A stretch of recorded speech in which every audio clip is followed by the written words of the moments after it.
Hello and welcome back to another episode of Media Munchers. I'm Mathian, And I'm Adrian. and we got some more trailers. Big Apple, roll the clip, roll it. Okay, dude, leave it to Keanu to make corny lines cool. I guess Yeah. he still knows kung fu and the Force. Apparently, he has all that in full display. Yeah.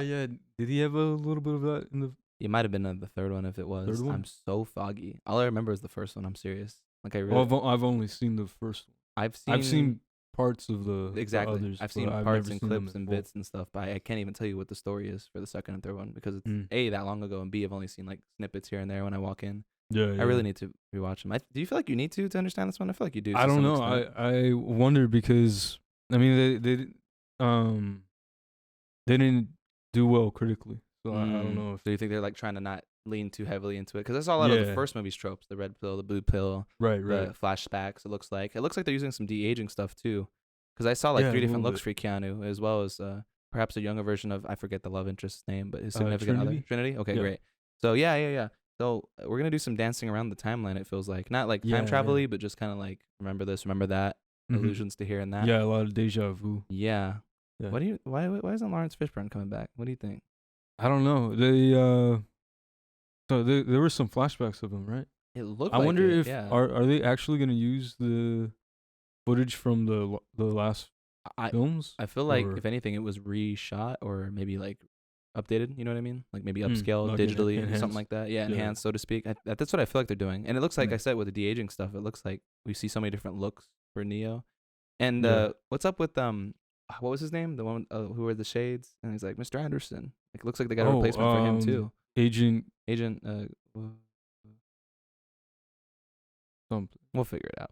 But anyway, Yeah. that guy, he looks like he got a recast too. But then like the clone Yeah. was still there, so that looks like if they didn't actually get the actor back for that, it looks like they did another digital Star Warsy kind of thing.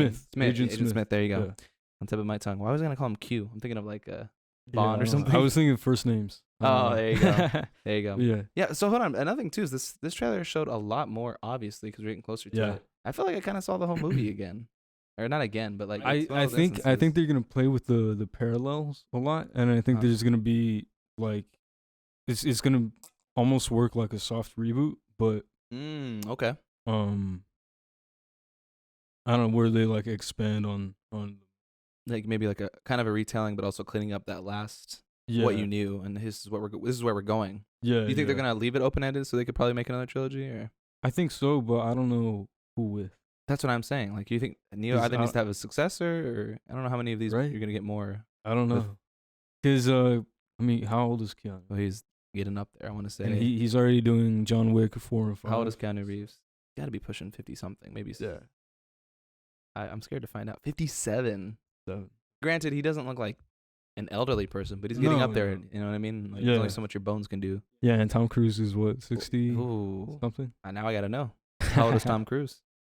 Getting up there too. 59. He's about to be 59, 60 okay. next year, and he's still cranking out Mission Impossible. Yeah. Yeah, give it up to that work ethic and that I guess that healthy eating or whatever. But yeah, I'm more excited to see it now. It seems less confusing, and I can grasp more of what's going on generally. Yeah. So I am looking forward to that aspect of things. That being said, I think it's time we get on to the next thing, Big Apple. You I think think? we got Yeah. some Into the Spider-Verse Part 1.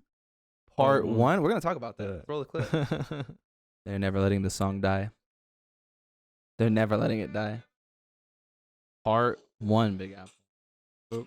Part Yeah. 1. I'm lingering on that because October 7th, huh? Because I have a strong feeling that they're keeping the animated Spider-Verse stuff separate for now, and eventually they'll go live action with it and vice versa, right? Just like in No Way Home, it's all but confirmed that like we're gonna at least have 3 Spider-Man, right? You know, all these other various Spider-Man properties. Yeah. Do you think by the time Part 2 rolls around, because these things take forever to animate, you know what I mean? Like wasn't the first Into the Spider-Verse like I think it's been 18, 3 years. 19? Yeah. Yeah. It's been a minute. Mhm. So like it's safe to say that it's gonna be another 3 to 4 years, probably 3 years, you know, before we see any kind of Part 2, right? But what's that gonna look like? I know we're jumping ahead, but it's just you can't put Part 1 in the title and expect me not to talk about it. Okay? Right. Yeah. So obviously, you know, Gwen pays him a visit. They look aged up a little bit, couple years looks like, maybe 2 or 3 years. Yeah, she has longer hair. Yeah, that too. It was interesting. Obviously he misses her. They're still teasing that, will they, won't they? I'm pretty sure at some point they will. But yeah, he's grounded still 2 years later. or however old he is. Yeah. And they go on that adventure. It looks like a 2099 Spider-Man, as they teased at the end of the last one, is gonna be a big driver of this movie. Yeah, he's gonna be played by Oscar Isaac. Exactly, love that guy. Yeah. So I'm happy we're gonna see more of him. And you think we're probably gonna revisit the old Spider-Man that we came across too? Spider people, entities. Yeah, I think It's a slam dunk to bring everyone else back. Cage, the anime Spider-Man, Better Ham. Who was it? Chris Pine or was it? Who played old Parker? Peter Yeah, B. the old Parker, one. whatever it was. Yeah. I think it was the guy from. Or Chris Pine was the wasn't one it- who died, It wasn't right? Charlie Day, was it? Charlie Day. Am I tripping? Nah, I gotta know now. Bring it up. Pull up the footage, Big A. Pull it up. Jake Johnson. Yeah. Jake yeah. Johnson. My bad. All right. You think he's coming back, Um, or is his story like kind of tied up? And, like, I feel like they tied it up pretty well. he's got but like nothing else to teach. I wonder if would be interesting. I think anyone would be Like interested. no, like the character. Oh, gotcha. the That's what I'm character. saying. That's what I'm saying. Like character-wise, I think his story's wrapped up. I don't think we'll be seeing him again. But he Yeah. could drop in for like a hey, what's going on? What are we doing? Oh, maybe big like- stakes across the Spider-Verse. And didn't they also tease like Madam Spider? Was it like the whole Madam Web. Madam Web? There you go. I think they said they were gonna make a movie. I don't know if they referenced. I just want to know what the big, interdimensional threat is. You know what I mean? Yeah. And how exactly does that tie into live action? 'Cause I they think wanna this do this that. shows that they have the potential to show her. Definitely. Definitely. At the very least, a hint towards that, if not like an all-out enemy or Yeah. driver of what's going on. But it's interesting. It's a great teaser trailer for something that's like a whole year away. Mm-hmm. Because October 7th, it's basically a whole year away. Yeah. So I'm ready for it. I think they're gonna go quiet for a minute, but I'm ready to see. Give me more Spider-Man. Give me all the spiders. I want them, Big Apple. This is great. This is great. It's a great time to be alive. But we'll take a little break, and when we get back, we're gonna get into Hawkeye episode 3 and 4. Okay, and we're back with our review of Hawkeye episode 3 and 4. Obviously, we got to start with 3. And last week it was like, okay, finally, like we've done all the setup, we've ate all of our vegetables. Like now, let's get the show on the roll. You know what I mean? And 3 and 4 back to back are just mostly 3 though. Is just boom. It's like here's some action, give us the goods, but also some backstory. And so this is where we learn finally who's running like the tracksuit mafia. And we meet Maya Lopez. We even get a flashback to her as a child, and she's deaf, and she's also a one-legged girl who grew up underneath basically Kingpin and subsequently his brother, right? They're brothers, right? Your uncle? Brother. Kingpin. He's the uncle of. She's Maya. He's Yeah, Maya's I uncle. think metaphoric. They're not metaphorically, but like not. Oh, not by blood. Yeah, not by blood. Oh, so it's more like a family figure. Oh, I gotcha. Yeah, Okay, I yeah. thought they were blood related. No, I think he's like the boss. Mm-hmm. Everything, right? He's Yeah, like above everything. her. Like He's also alluded he's to in episode Kingpin's 4, obviously. top. I know, but of this organization, is what I'm saying. right. The tracksuit mafia and these little criminals and stuff. Mm-hmm. But yeah, we get some good character development. We learn about like how she came up, how she knows what she knows. You know what I mean? Like karate and any other skills she knows. We also see how she idolizes her father. Seems like the only person who understands her with all her with her disability, right? And we also get that little cameo with I'm assuming like that has to be Kingpin, right? No one else wears black suits. Right. in New York. Yeah. That's what it seems like. That's why I keep bringing him up. Yeah. And so anyway, that chuckle seems like it's from Marvel's Kingpin, Netflix's Daredevil's Kingpin, right?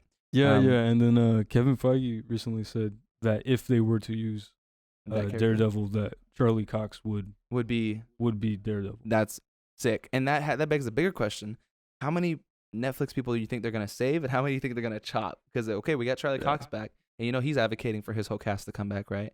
Mm-hmm. We had a solid Kingpin out of him from the season and a half that I saw out of Daredevil. I mean, menacing. He was all. Man, if you think in season 1 and 2, you need to see 3. Oh, then I gotta watch it again. I assumed after he got canceled and everything, got rolled over, I was like, oh, there's no point in watching it. Season 3 is the best. Really? Yeah. I guess I know what I'm doing this winter break. All right, cool. Listen, I can only hope he comes back, right? Yeah. I wonder how much of that they're gonna keep. We also finally have the showdown at the top with Echo, Kate, and Clint in present day. Yeah. And Clint says Ronan was killed rather by Black Widow. So I thought, oh, nice save, Clint. And after they bust out, we got a nice escape scene and see what Echo can do against an unarmed Clint, right? And they're going at it. She even destroys his hearing aid. I was like, okay, great. We got ourselves a villain here, or an antagonist at the very least. Right. The hearing aid being crushed also makes for really good comedy throughout this episode, like the communication. Yeah. I loved all that. In the car, Especially in scenes. the car. Yeah. Yeah, That was a really, I can't believe they pulled that off, especially since he's all like driving deaf and like, he's trying to, or Right. he's trying to communicate with everything going on. I love the trick arrows, all the banter with that. We see some really cool stuff we hadn't seen before, I think, and the 360 work inside the car with the camera. That was super interesting. Yeah, it was really good. It reminded me of Extraction. Remember that? Do you remember that movie with Chris Hemsworth on Netflix? No, I didn't see it. Oh, there's like a really intense car scene. Yeah, I heard it had really good action too. It was really solid. Yeah, the action was great. Yeah. So anyway, it reminded me of that, and I was like, this is great. What a day to be alive. I'm just like the film geek in me is just fangirling. I thought it was great how they played with Hawkeye's sense of humor. He wanted to save the 70s Charger. He's like, I'm not breaking the glass on that, and it still gets totaled by the end of the fight. Yeah. Apparently, that was a bit of a reference to the comics. Apparently, they did the car chase scene with that vehicle in the comics, actually. Yeah. So I was like, nice. That's a nice little nod to it. Mm-hmm. I think Kate casually murders a bro with that explosive arrow. That van just flips over and is engulfed in flames. Remember that first trick arrow? She's like, that's what it can do. There's 4 more arrows more powerful than that. I was like, cool, casual murder. We love it. He's becoming just like Clint. And the Pym arrow, obviously, a great touch. I'm glad we see some Ant-Man crossover. Yeah, that was pretty cool. Really good aim, too, Hawkeye. You could have just sort of totally went Ronin and just murdered those 2 dudes with that trajectory. I was like, all right, Marvel. Sure, I buy that half the truck came off. But yeah, all that whole scene was tight, man. And I really liked I liked how him not hearing her made them work better together. Cause she just jabbers and jabbers the whole show, man. Just unnecessary. Like half her jokes are just like, what are these mom jokes? Stop. Like, yeah, I feel like they threw in probably a bit too much. A little bit, but if that's a character, that's a character. It is what it is, you know. But it's a great moment on the subway or the train rather with Clint praising Kate for her archery skills and then them being like, you know, talking about the dog and stuff. I still wonder if they're gonna do more with that or if that dog's just there just because it was in the comics. You know what I mean? Right. Like I don't expect it to have superpowers or anything, but like I don't know, kind of there. Yeah. Well, because how do we get introduced to the dog? She sees him outside the gala, if you would, the Christmas gala, and she's like, "Oh, cute dog," and then it runs away. That was about it, right? It runs away, and then he bites the goon who's trying to take the Rolex, and he starts kicking the dog. She's like, "What? Yeah. You can't kick dogs!" And then she chases after the dog after he runs away. Yeah. And then she saves him. So they have an attachment. I get it. I appreciate Clint continuing the reluctant mentor / honest advice about the hero's work to Kate, because like he's about like talking about what you lose in this line of work, and she's idolizing it. Like, oh, it's so cool to be a hero and help people, but Clint like doesn't see himself or the job that way. So it's nice him keeping it real. He does that a few times throughout these episodes. We also get as close as we can to a comic book accurate suit of Hawkeye. That little drawing, the little goofy sketch. The H thing, and I was like, all right, cool. Did you see that they cut out the extra in the back who was actually dressed in Hawkeye uniform? No, I didn't see that. Was there an extra really dressed like that? Yeah, for the LARP scene in the what was it, the second episode? Yeah, there was someone dressed as Yeah. What? But I think they probably cut it out for that scene with the napkin. But so it didn't over. Yeah, so that wouldn't like, make it come. Yeah, I gotcha. Oh, I didn't know that. That's pretty cool. Good catch, Big Apple. No, but sorry, what was I? Oh yeah, it was a nice moment, is what I was saying. Yeah. We also what was I saying? I love these lines that he throws out. She's catching him up to speed in the cab about like the whole drama with her family and stuff. And he's like, "You try to stab your mom's fiance in the face?" And like she's just like, "Doesn't matter." Right. I'm trying to. Clint is finally ends up with Kate in her mom's place, trying to tie everything together. When Clint senses someone entering the residence, like with a little creak or whatever, and then he gets his blade pulled on him by none other than Jack. And I was like, "How does Jack know?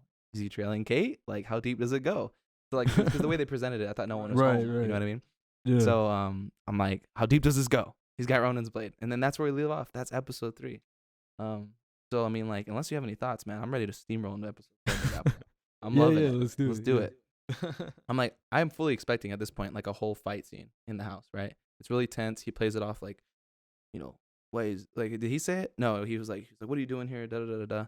He didn't see who he was at first, or maybe he knew, right? Because he's playing 2 sides here. And then Eleanor, I believe is the mom's name, comes in and breaks the tension. Why is there an Avenger in my house? I was like, nice. And so I was like, damn, no fight yet. I know it's coming though. You know what I mean? Like it's inevitable. So anyway, Clint can't say anything about his Ronin sword when they're sitting down. But I feel like he could have pulled the Avengers property card, no? Like to get it back? Or was he not trying to draw any attention? No, I think the issue is he doesn't want to reveal his ties. Yeah, his ties. Right. But like, if it was, he knows it was stolen from the Avengers compound, and he's technically an Avenger still, I think. So couldn't he pull like, what are you doing with Avengers property? But yeah, that's what I thought in the moment. But he still is. Well, no, I think the issue is that it's not supposed to be tied to. Oh, gotcha. Well, if they're like the world's police force, I don't think it's too crazy that they have it. But yeah, I'm getting besides the point. It's also interesting that when Eleanor's walking him out after that weird cable setting, he's like, she pulls that Natasha Romanoff was pretty good at this, wasn't she? Like, damn, that's an interesting cut. Like, you didn't have to cut him there. You know they were close, did you? Didn't you? I don't know. We know. But I was like, sheesh. Mama was letting Clinton know. But why did she bring up Natasha specifically? Like, Stark died too in the cause, for the cause. You know, that's a pretty big sacrifice too. And also, how does the world know about Natasha? Like, who tells? Just Hawkeye's the only one who knows. Did he go out and tell her story? Or he's just like, oh, she died in battle? No, I think they, as an Avenger, they probably honored her. And like kind of told a safer version of what happened, or something. You know, they probably alluded to like she died in battle or something. Yeah, something like that. Yeah. But anyway, she also asks Clint to drop the case, and I'm like, does she know like what more than she lets on? You're like, she's kind of sus, man. And he's like, well, I can't do that, but I'll make sure your daughter stays safe. And I was like, okay. But another nice touch was I appreciate that Clint's wife, I forget her name at the moment, but she's also running intel for him. Like, she's kind of like the Felicity Smoke of the situation. She even tells him something in German, like to kind of keep the kids out of the loop and stuff. And I was like, what's her backstory? Yeah. I don't know anything about this woman now that I think about it. Was she also an agent at some point? I feel like she could have been. In the comics, she did. I think she was an agent. That makes a lot of sense. And she was a superhero of some kind. Nice. But yeah, it's interesting. Her name's Laura. Laura, gotcha. Yeah. Of course, he says it a million times. I just never. Yeah. I wonder if they're gonna delve into her backstory more. I feel like they can naturally with this show. Yeah. Just with the phone calls and all these little. I mean, just switching to German like it's nothing. That was cool. Okay. All right. And I like that the kids were aware. They're like, yes, the kids aren't dumb either. Well, the exception of maybe the youngest. Like, the older two kind of know what's up. Like, they know Pop's taking care of business. Yeah. I was like, okay, I like this dynamic. Like, it's not like he has to keep it a secret. Like, everyone knows what's up, and I appreciate that about this family. It's also interesting that Kate she's between a rock and a hard place with this Jack business. She knows something's up, and she doesn't know necessarily. She thinks her mom's innocent. Maybe she is. I don't know. But she seems to come around to Jack and Eleanor's lovey-dovey act. Like, they really put it on strong in this next scene. Like, when they're all dancing and singing. And she even says it herself. She's like, oh, like, I've never seen you like that. Or haven't seen you like that in a long time. Whatever the line was. Yeah. And she's obviously, like, really happy for her mom. But she's also like, I don't trust this guy at all. And it's just like, you see her just kind of holding it back. And I was like, woof, Kate. Obviously, she needs to get away. And she comes to cheer up Clint. And maybe also run from her parents. And they have like their whole little Christmas set up, and I think they're drinking or whatever. And they learn that little coin trick from Clint. Yeah, that was pretty cool. That was pretty slick. I was like, you think he actually did it? Like him actually do that? Yeah, cause I know Kate did it. She for sure didn't do that, but I don't think he did either. I doubt it. I mean, I have confidence in their ability to flick it, both of them as actors. Oh, sure, but maybe like that accuracy with the TV. Nah, bro.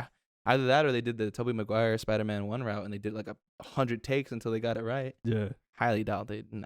Yeah. But it was really cool to see. It was. I also appreciated the slow-mo when she finally got hers. I was like, I'm a sucker for good slow-mo.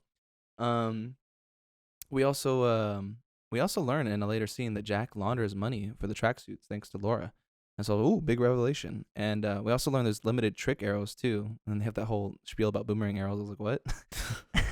But you can tell when she's kind of fishing that story about Natasha out of him, that his survivor's guilt is like really eating at him still. Yeah. And he sees himself as a weapon. We learn, you know what I mean? He's like, I'm not like some hero, like the right people pointed me at the right enemies, and I did my job. And I was like, bruh. Yeah, I thought that was a really cool take that they're starting to introduce to him. Yeah. And I like that Marvel's playing with this gray area, because if Echo's getting her own show, and she's not like, they're not really. Like, yeah, she's the antagonist, but like obviously they're trying to either do something with her character or redeem her at some point, because like she's not bad in her own eyes, I'm sure. You know what I mean? Right. Yeah. I mean, you know her father was killed. She has a vendetta, right? Yeah. So I think it's really interesting how they're towing that line. They just happen to be at odds, and we get into that more later when they get into this next scene. But we'll get to that. We have another scene where Clint lets I forget that dude's name, but the translator for Maya. Oh right. You pull that up, but he lets him know. He's like he hides all Kazi. That's who it is. They're trying to get intel on him earlier. He lets Kazi know. He's basically he takes all the weapons out of his car, all his little nooks and crannies. And he like shows up, and he's like, "You need to get Maya off Ronan's ass. Like she's chasing a ghost. Drop it. She's gonna get killed." And he's trying to stop the bloodshed. He wants to be in home time for Christmas. I understand. I get it. Yeah. That was a really great scene. Yeah, I love how he's like they're all kind of like the typical gangsters. Yeah. And they have all those tropes. Yeah. They really play into that well. I really like that. Do. But he also lets him know, like, he still sees him as that, but he knows that this one has, like, the most intelligence out of, like, all the goons. You know, he's there's a hierarchy for a reason, right? Right, yeah. So he plays at that. He's like, you know, you're not dumb. I need you to get this through her head. Let it go. Drop it. Yeah. And I was like, interesting. And then they have to do that whole thing where they get the LARPers to get Hawkeye's arrows out of, like, NYPD custody or something like that. And that's all fun and well. And then we get to the good stuff, like the Rolex that's pinging from way back in episode 1. I'm like, what's up with that? And then, of course, Kate has to play it fast and loose. And I was like, great, her taking points probably going to jeopardize this mission. And I was like, that old man she was telling way too much information to. I'm like, he's probably a rat. Or either that or he's like, he knows the Avengers means bad news. And he's like, I'll take those groceries back. See you later, kiddo. Yeah. So I was like, dude, Kate's big mouth is going to kill her, bro. She needs to learn to put a lid on that. And I was like, oh, God, who's taking notes on Clint's family? And I had an inkling of who it might be. And the lights kind of turned me on to, I was like, is this Maya's apartment? Sure enough, it was. Right. That whole fight scene was crazy with Maya and the new Black Widow and Kate and Clint. I mean, there was so much going on, and it was funny to stop halfway through the zip line. There's a lot of great moments and stuff, but the fighting, I was like, was it Yelena that saved Kate with the whole throwing off the building but still clipping her belt? It was, right? Yeah, she shot her off the building ledge. Just to get her out of the way. Mm-hmm. And of course, Clint, obviously had flashbacks to the cliff back in Vormir, was it? Yeah, so I was like, oh, like I saw that play on his face. I was like, poor guy. He's like freaking out. And she's fine. I'm like, why did she save her? But then she's also putting punches into Maya and also Kate. And obviously she's only there for Clint. But I was like, it seems like she turned over a new leaf because like wouldn't the old widows just kill whoever's in their way? You know what I mean? Or something along those lines?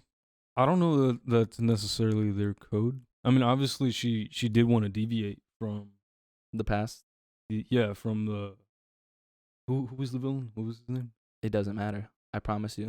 I promise. Well, yeah, but like any like the old Russian dude. Yeah, because that was like his whole organization. Right. So like all that they were following. Mm-hmm. But she's still working as a widow for what's her face.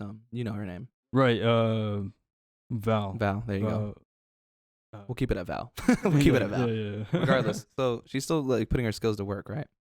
But I just thought it was interesting that the way the fight went, the fact that like Maya decided she had enough with the arrow on her chest or whatever. She's like, I'm good. She dipped, and then Yelena was like, okay, I've had my fun too, and she dipped. Obviously, because there needs to be another 2 episodes. But I'm just like, why are they fighting like the way they're fighting? It was really weird. It did kind of feel a little contrived. Oh, it had to be. I mean, you want to see all these people in a scene together. But I get you. But like, anyway, they could have written it. Of course, there could always be better. But I was still entertained by it. But yeah, Yelena was also putting hits into Maya, I was saying. So she seems to be after Clint. And I find it kind of weird how she told the line between fighting everyone, but also striving not to let Kate die. That was the weirdest thing to me. Like, why not just chuck her off? Who cares? Like, she's nothing to you, right? If you're in Yelena's footsteps, or how much does she actually know? Yeah, I don't about know. This intel. Many questions lie ahead. That's all I'm saying. It could be a lot of different. It could be. Maybe she's just not a piece of crap anymore, or if she was before. Anyway. So I just wanted to know where her loyalties lie. What exactly is her mission? Because all we got from Val was like, I need you to find him, and I guess I'm assuming kill Clint, or at the very least bring him in. Is that what her goal was? I mean, it wasn't clear. It was just the end of Black Widow. It was just kind of like, here you go. I need you to find him. For what reason? I don't know. Maybe that will be like the end tag sort of thing. It's probably gonna be something along those lines, and that brings me more questions. Will Hawkeye die or retire after this? Will he get home in time for Christmas? I don't think they'll kill him on the last episode. Probably not. It's a Christmas show. It's a Christmas show, and it's on Christmas Day on Disney Plus. Yeah, that's fair. They don't go that dark on Christmas Day. Okay, so he's probably not gonna die, but he might retire, or maybe he's probably gonna get home in time for Christmas. It's gonna have like a feel-good ending, or will it? It will. It could. I don't know. Or will it? It could. It may. We'll see. All I know is that these 2 episodes really kicked it in higher gear, and I'm excited to see how they wrap this up. How they put a bow on it, if you would.